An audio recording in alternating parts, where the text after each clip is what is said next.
Bandeirantes. Jornal Gente, 8 horas e 52 minutos pelo horário de Brasília. Nós vamos conversar agora com o Luiz França, que é presidente da Associação Brasileira das Incorporadoras Imobiliárias, Abrainc, a partir dessas idas e vindas aí do governo e mudança de cobrança de impostos, impostos adicionais e principalmente o impacto, em investimentos que estão ligados ao setor imobiliário. Luiz, qual que é o balanço que a Abrainc fez até agora dessa bagunça, que o governo se enfiou aí e não consegue sair até agora? Bom dia para você. Bom dia, é um prazer estar aqui com vocês. Na verdade, nós temos um dever de olhar tecnicamente aquilo que vai acontecer com o comprador do imóvel, porque no Brasil e em todos os países do mundo, as pessoas, quando adquirem um imóvel, eles compram esse imóvel financiado. Então, nós estamos olhando essa medida do governo sob o aspecto do impacto para o comprador do imóvel. E segundo as nossas contas, hoje um comprador de imóvel já paga uma taxa de juro em função do cenário brasileiro bastante elevada para adquirir imóvel. Hoje, se você for a uma instituição financeira, você deve estar pagando um juro da ordem de TR mais 12,5%. Segundo as nossas contas, com a medida da taxação da LCI em 5%, essa taxa deve ir de 13% a 13,2%.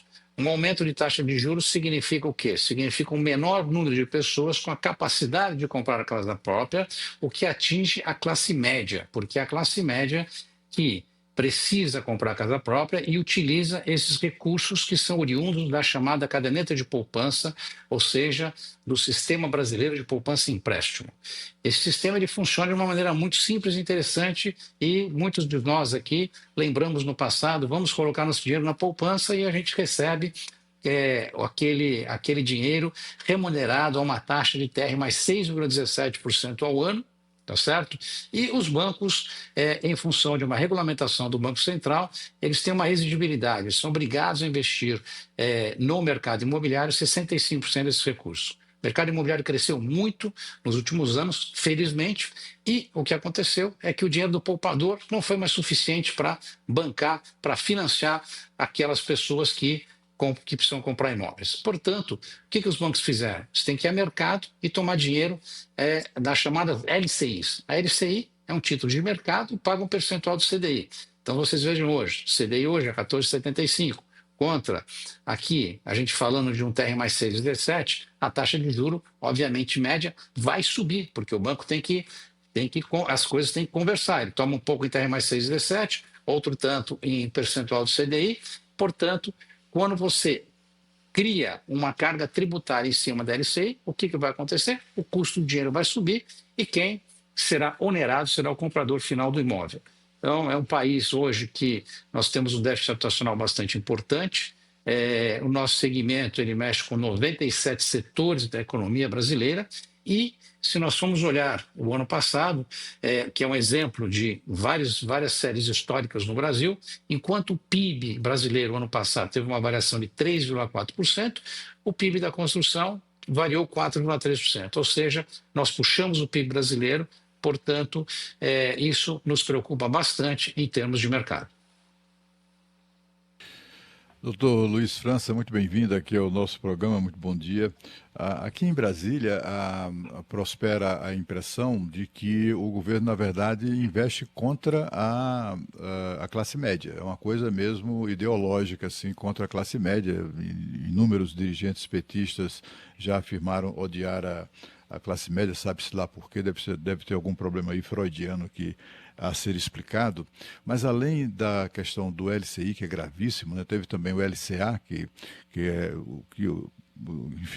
são recursos que os bancos captam de investidores, maior parte deles, doutor, me corrija se eu estou errado, ou grande parte deles, exatamente pessoas de classe média, até trabalhadores e tal, que em vez de investir na poupança, cuja remuneração é uma porcaria, busca alternativas como, por exemplo, investir em LCI, mas com o mesmo objetivo de financiar o setor imobiliário.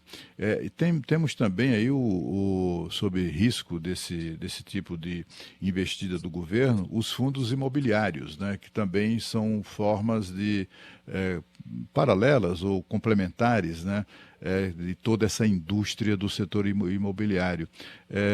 Como o senhor vê isso, né, essas ameaças? Que tipo de...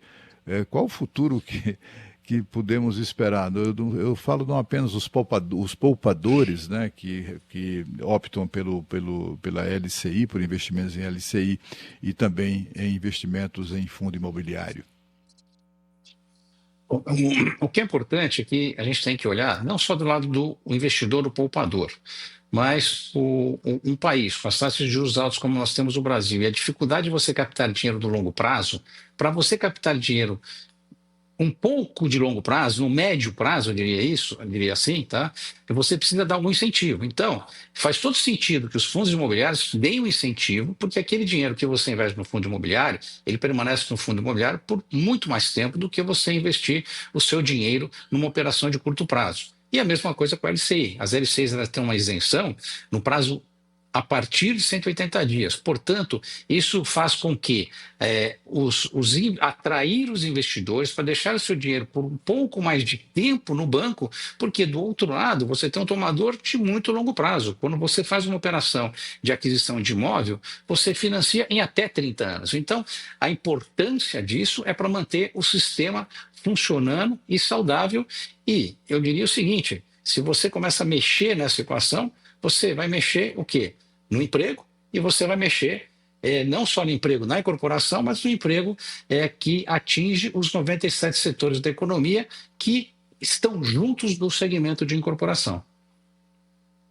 Luiz França, presidente da Associação Brasileira de Incorporadoras Imobiliárias, explicando para a gente a preocupação aí com a taxação da LCI para quem compra imóvel no país. Luiz, obrigado pela entrevista. Até uma próxima oportunidade aqui na Rádio Bandeirantes e na Band News TV. Muito obrigado. Estou à disposição de vocês sempre.